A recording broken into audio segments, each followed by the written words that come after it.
Moi, je voulais juste revenir sur un sujet qui est un petit peu tabou, même carrément tabou en ce moment sur Internet. C'est le sujet des coranistes. Alors, j'ai parcouru les vidéos et franchement, à chaque fois, les informations qui sont données sont déplorables. Les coranistes, en fait, c'est les gens qui s'interrogent pour savoir si on suit que le Coran ou si on doit suivre également la Sunna. Et la question derrière, elle est très profonde parce que la vraie question, c'est quelle est la validité de la Sunna. Si on reprend le Coran tel quel, le Coran, il est largement suffisant pour expliquer. C'est un guide en fait, c'est un guide qui est complet. Alors, il dit qu'il est complet, il dit que nous n'avons rien omis d'émettre dans le livre. Enfin, il y a absolument toutes les preuves dans le Coran que le Coran est autosuffisant. D'ailleurs, Arbi n'aurait pas fait descendre un livre divin pour s'il n'était pas complet. Et puis on nous dit qu'il faut le compléter avec la Sunna. Alors la Sunna, il faut savoir que ça a été, elle a arrivé 250 ans après la mort du prophète. Donc ça a commencé avec Bukhari, mais il y en avait d'autres. Il y a Muslim, il y a Tabari, enfin il y en a plein. Il y a je ne sais combien de livres de Sunna, il y a je ne sais combien de hadiths qui sont rapportés donc 250 ans après la mort du prophète.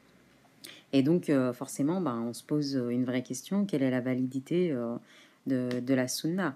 Parce que d'un côté, le Coran, il s'autoproclame complet et parfait, et d'un autre côté, on a des personnes qui sont arrivées 250 ans après la mort du prophète et qui disent non, non, non, attendez, le Coran, il n'est pas parfait, il n'est pas complet, on a absolument besoin pour le comprendre de la sunna. Comme si Rabbi, il allait envoyer un livre comme guide qui serait incompréhensible.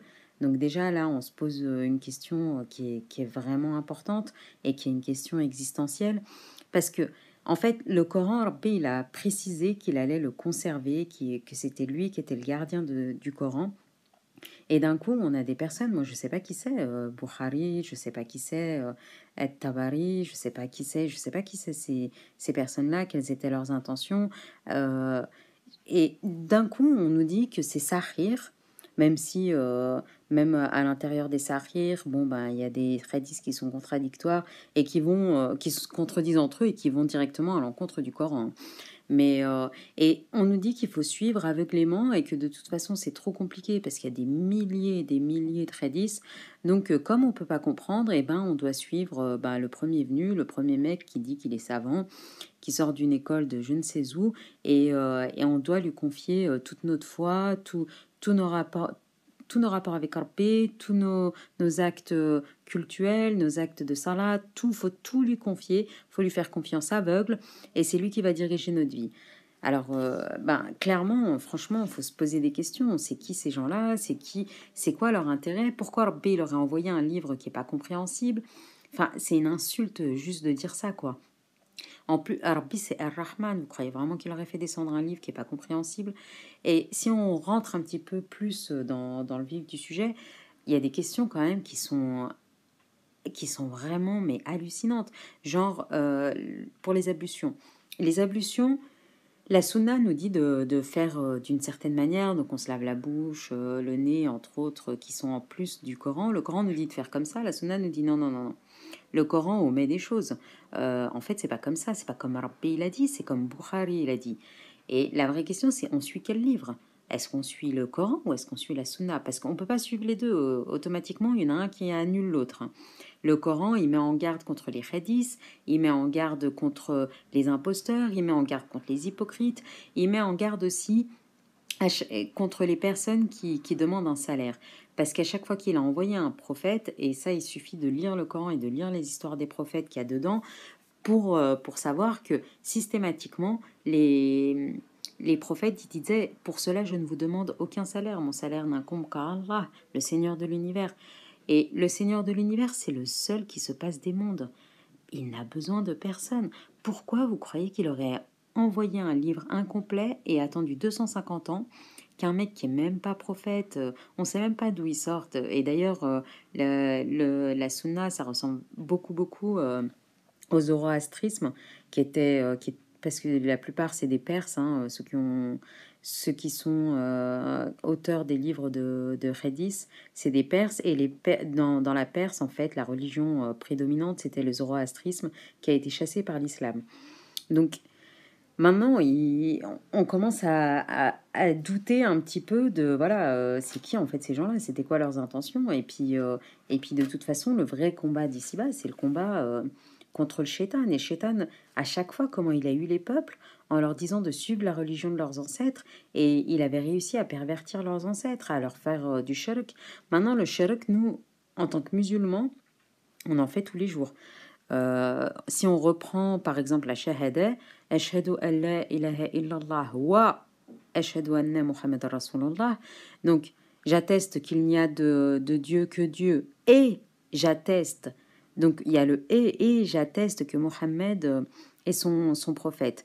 Bien sûr que Mohammed c'est son prophète, on n'a pas besoin de l'attester toutes les 5 minutes. Le plus important, c'est surtout de pas échec. Et en fait, ils nous ont infiltrés. On est tellement sûr que la religion musulmane, elle n'est pas infiltrée, qu'on suit tout et n'importe quoi. Il suffit que le mec, il ait une barbe suffisamment longue et une gandora et qu'il s'adresse avec suffisamment de véhémence pour que ça y est, on doive le croire les yeux fermés. Mais attendez, c'est pas du tout ça qu'Arbi nous a demandé. Arbi, ce qu'il nous a demandé, c'est de réfléchir. Y a-t-il quelqu'un pour réfléchir? Y a-t-il quelqu'un pour se souvenir?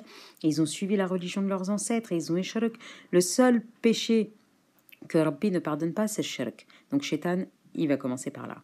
Il va commencer par le shirk. Et c'est exactement ce qu'on a vu avec la religion catholique, avec Risset. Risset, qu'est-ce qui s'est passé? Ils l'ont élevé au rang de Dieu.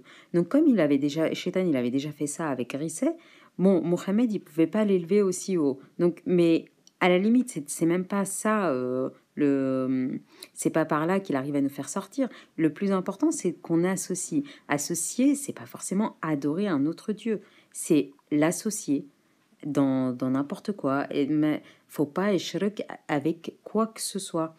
Et donc la shahada, déjà, si on reprend, ben là, on commence à se poser des questions. En plus, vous pensez vraiment que le prophète, il aurait à chaque salat, il aurait eshhed, que lui-même, c'est le messager de Dieu. Sincèrement, moi, j'ai du mal à imaginer, hein, parce que ça me paraît une aberration incroyable. Je m'étais jamais posé la question, j'avais toujours suivi bêtement tout ce que tout le monde m'avait dit.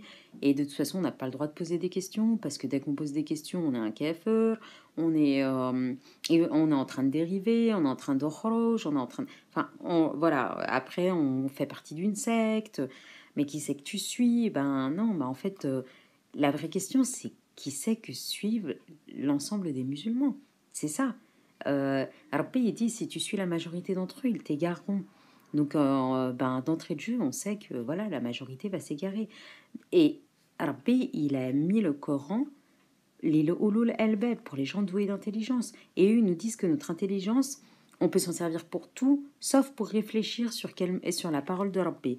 Parce que on est trop bête pour comprendre, et pour ça, il nous faut des traducteurs. Bien heureusement, il y a des gens qui sont pieux, ils se vantent eux-mêmes de leur pureté, et on doit les suivre les yeux fermés. Sincèrement, moi, j'ai du mal à croire à toutes ces conneries, parce que c'est vraiment les conneries les plus phénoménales. Dans le Coran, sincèrement, moi, j'avais jamais ouvert le Coran en cherchant la guidance. Je m'étais contentée de regarder des vidéos YouTube, de lire à droite à gauche ce que je pouvais trouver, mais jamais j'avais cherché la guidance dans le Coran parce que pour moi, c'était inaccessible. Et juste ça, c'est une aberration. Vous croyez vraiment que Ar-Rahman, il va envoyer que le plus miséricordieux des miséricordieux, Dieu Tout-Puissant, il va envoyer un livre qui n'est pas compréhensible à ses créations, alors que voilà, c'est lui le créateur, c'est lui qui sait le mieux comment on marche, donc c'est lui qui est le plus à même de nous parler et de nous faire comprendre des choses. Et moi, je vous dis, dans la mesure du possible, ouvrez le Coran, réfléchissez par vous-même, évitez de croire tout ce qu'on vous raconte parce qu'ils ont tous un intérêt. Là derrière, il y a un gros business. Ces mecs-là, ils font des conférences dans le monde entier. Ils nous demandent sans arrêt de donner de l'argent pour ci, pour ça. Voilà, ils ont un intérêt et l'intérêt, c'est pas forcément qu'on aille au paradis parce que franchement, je sais pas d'où ils sortent. Ils sont pas censurés. Enfin, on est quand même dans une guerre contre le shaitan, quoi. Que ces mecs-là, ils aient pignon sur rue et qu'ils arrivent à parler et à voyager tout en étant tranquilles, en dormant sur leurs deux oreilles, s'ils étaient sincères. Et les seules personnes, à chaque fois qu'il y a eu des gens sincères qui voulaient suivre leur pays, ils ont été pourchassés, ils ont été insultés, ils ont été persécutés. Et ces gens-là, non, ils parcourent le monde et tout tranquille. Donc je pense que la vraie chose qui mettent en avant, c'est pas du tout le livre de Rabbi. D'ailleurs, on n'entend plus du tout parler du Coran. Même quand on va à la mosquée, c'est Qala Rasulullah, Qala Rasulullah, Qala Rasulullah. Le prophète a dit ceci, le prophète a dit cela. On oublie complètement Rabbi, on oublie complètement son livre. Et moi, je vous demande à qui ça profite, ça. Parce que ça profite sûrement pas aux personnes qui sont sincères. À qui ça profite au shaitan. On rend tout compliqué. Le din de Rabbi, il est simple. C'est faut pas échec, faut lire le Coran, faut chercher la guidance dans la seule chose qui a été préservée en ce bas monde du mensonge, c'est le Coran. Ils pouvaient pas trafiquer le Coran comme ils ont trafiqué la Torah et l'Évangile. Donc ils nous ont inventé un autre livre. Et la plupart des musulmans aujourd'hui, franchement 90%, voire 95%, même peut-être plus, on suit tout sauf le Coran. Dès qu'il y en a un qui nous sort une fatwa ou qui nous dit « Ah non, mais en fait, ça, c'est haram et tout. » Non, mais attendez, faut redescendre sur terre. Faut revenir au Coran. Il n'y a personne qui sait mieux que personne. Moi, j'ai eu la claque de ma vie en cherchant, en ouvrant le Coran, en cherchant la guidance. Je l'ai fait seulement il y a quelques mois, alors que le Coran, je l'avais lu des dizaines de fois. On ouvre le Coran pour apprendre des sourates, on ouvre le Coran pour se déculpabiliser. Enfin, on ouvre le Coran pour tout, sauf pour comprendre ce que Rabbi nous dit et pour y réfléchir. Et, et pour chercher la guidance, parce que finalement, c'est ça, c'est le seul vrai guide. Donc, moi, je vous conseille vraiment, vraiment d'ouvrir le Coran, de chercher la guidance. Je vais essayer si j'arrive à faire le montage, j'essayerai de vous mettre les versets du Coran qui parlent directement de ça. Et Rabbi nous met en garde. Et franchement, c'est incroyable que 250 ans avant que la Sunna sorte, Rabbi, il avait déjà mis en garde contre ce type de personnage. Donc voilà, moi voilà, faites attention aux ablutions parce que ça c'est vraiment important, à la shahada, parce que Rabbi il dit shahidullah an la ilaha illa hu. Donc Rabbi il achète qu'il n'y a que lui. Et ça, la shahada, vous la trouverez dans le Coran. Si vous faites quelques recherches, vous allez trouver plein de choses. Mais d'une manière générale, lisez le Coran. Lisez le Coran, cherchez la guidance, demandez à Rabbi de vous guider. Il n'y a que Rabbi qui guide. Moi, je fais cette vidéo, j'ai aucun intérêt. En plus, je sais pas faire les vidéos. C'est la première fois que j'essaie d'en faire une. J'ai rien à vendre. C'est juste que je me suis pris une claque il y a quelques mois. Je me suis rendu compte qu'on nous avait menti toute notre vie sur tout, sur les choses les plus importantes. En plus, là, il nous ment sur la question la plus existentielle. On est sur Terre, on est là pour pas longtemps et on est là pour montrer le fait d'être dévoué envers Rabbi. Et eux, ce qu'ils font, c'est de nous faire dévier à chaque fois du chemin. Il y a un seul chemin, Sirat al-Mustaqim. Pourquoi pareil pour la Fatiha, c'est 7 versets. Pourquoi on commence par Alhamdulillahi Rabbil Alamin alors que le premier verset c'est Bismillah ar-Rahman ar-Rahim. Alors on le dit pour toutes les autres sourates, sauf pour le Fatiha, alors que ça fait vraiment partie de cette sourate. On finit par Amin, alors que ça n'existe pas dans le Coran. Enfin, on nous a rajouté des tonnes de choses. On a enlevé l'essentiel. Donc bref, moi je vous invite juste à réfléchir. C'est pour vous. Voilà, moi je le fais pour moi. Chacun est responsable que de soi-même.